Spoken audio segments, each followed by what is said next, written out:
2028ಕ್ಕೆ ಯಡಿಯೂರಪ್ಪ ಅವರು ಸಿಎಂ ಆಗ್ತಾರೆ.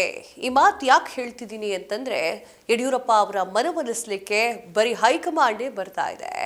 ಯಡಿಯೂರಪ್ಪ ಅವರ ಒಂದು ಸಮಾಧಾನಕ್ಕೋಸ್ಕರ ಅಮಿತ್ ಶಾ ಅವರು ಬಂದ್ರು, ಮೋದಿ ಅವರು ಪತ್ರವನ್ನ ಬರೆದ್ರು. ಯಾವಾಗಾದ್ರೂ ಇದು ರಿಪೀಟ್ ಆಗಿತ್ತಾ?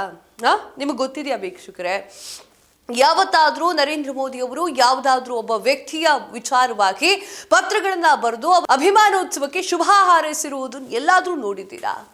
ಬಿಜೆಪಿ ಅವರು ವ್ಯಕ್ತಿಗತವಾಗಿ ಯಾವತ್ತೂ ಕಾರ್ಯಕ್ರಮವನ್ನ ಮಾಡಲಿಕ್ಕೆ ಬಿಟ್ಟಿಲ್ಲ.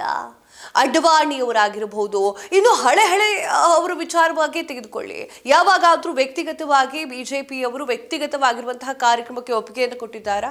ಭಾರತ ಜನತಾ ಪಾರ್ಟಿ ಅಂತ ಹೇಳಿ ಆ ಭಾರತೀಯ ಜನತಾ ಪಾರ್ಟಿಯ ಅಡಿಯಲ್ಲಿಯೇ ಕಾರ್ಯಕ್ರಮವನ್ನು ಮಾಡಬೇಕಾಗಿತ್ತು. ಅಷ್ಟೇ ಯಾಕೆ, ಯಡಿಯೂರಪ್ಪ ಅವರು ತಮ್ಮ ಚೇರನ್ನ ಬಿಡಬೇಕಾದ್ರೆ, ಸಿಎಂ ಚೇರನ್ನ ಬಿಡಬೇಕಾದ್ರೆ ಒಂದು ಉತ್ಸವವನ್ನ ಮಾಡಿಬಿಡ್ತೀನಿ, ಒಂದು ಕಾರ್ಯಕ್ರಮವನ್ನ ಮಾಡಿಬಿಡ್ತೀನಿ ಅಂತ ಹೇಳ್ತಾರೆ. ಅವರಿಗೆ ಕೊಟ್ಟಿಲ್ಲ, ಹೈಕಮಾಂಡ್ ಅವರಿಗೆ ಪರ್ಮಿಷನ್ ಕೊಟ್ಟಿಲ್ಲ. ಈಗ ಹೈಕಮಾಂಡ್ಗೂ ಕೂಡ ಗೊತ್ತಾಗಿರೋ ತರ ಕಾಣಿಸ್ತಾ ಇದೆ. ಯಡಿಯೂರಪ್ಪ ಅವರನ್ನ ಬಿಟ್ರೆ ಕರ್ನಾಟಕದಲ್ಲಿ ಸಮರ್ಥರಾಗಿರುವಂತಹ ಬಿಜೆಪಿ ನಾಯಕರು ಯಾರೂ ಇಲ್ಲ ಅಂತ ಹೇಳಿ ತಮ್ಮ ನಿಯಮಗಳನ್ನ, ಕಟ್ಟುಪಾಡುಗಳನ್ನ ಗಾಳಿಗೆ ತೂರಿ ಅಮಿತ್ ಶಾ ಅವರೇ ಈ ಒಂದು ಅಭಿಮಾನೋತ್ಸವಕ್ಕೆ ಬಂದಿರೋದು ನಿಜಕ್ಕೂ ಕೂಡ ಆಶ್ಚರ್ಯ.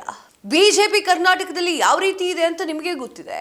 ವಿರೋಧ ಪಕ್ಷದ ಒಂದು ಜಾಗದಲ್ಲಿ ಕೂತ್ಕೊಂಡು ಸರಿಯಾಗಿ ಕೆಲಸವನ್ನ ಕೂಡ ನಿಭಾಯಿಸ್ತಾ ಇಲ್ಲ. 2028ಕ್ಕೆ ಜನಗಳು ಮೋದಿ ಮುಖ ನೋಡಿ ಓಟ್ ಹಾಕ್ತಾರೆ ವಿನಃ ಇಲ್ಲಿರುವಂತಹ ಬಿಜೆಪಿಯ ಯಾರ ಮುಖಂಡರನ್ನ ನೋಡಿ ಓಟ್ ಹಾಕ್ಲಿಕ್ಕೆ ಸಾಧ್ಯ? 28ಕ್ಕೆ ಗೆದ್ರೂ ಕೂಡ ಯಾರನ್ನ ಸಿಎಂ ಮಾಡ್ತಾರೆ? ಇದೇ ಥಿಂಕನ್ನ ಮೋದಿಯವರು ಕೂಡ ಮಾಡಿದ್ದಾರೆ. ಆ ಕಾರಣಕ್ಕಾಗಿ ಅಭಿಮಾನೋತ್ಸವವನ್ನ ಮಾಡಲಿಕ್ಕೆ ಬಿಟ್ರು. ಸ್ವತಃ ಅಮಿತ್ ಶಾ ಅವರೇ ಬಂದ್ರು, ಸ್ವತಃ ಮೋದಿ ಅವರೇ ಲೆಟರ್ ಬರೆದು ಕೊಟ್ರು. ಇತಿಹಾಸ 40 ವರ್ಷದಲ್ಲಿ ಆಗದೆ ಹೋಗಿರುವಂತಹ ಘಟನೆಗಳು ಕರ್ನಾಟಕದಲ್ಲಿ ನಡೀತು ಅಂತಂದ್ರೆ ಈ ಒಂದು ಚುಕ್ಕಾಣಿಯನ್ನ ಹಿಡಿಯುವಂತಹ ಒಂದು ಕೆಲಸವನ್ನ ಯಡಿಯೂರಪ್ಪ ಅವರಿಗೆ ವಹಿಸಿದಂತೆ ಕಾಣ್ತಾ ಇದೆ.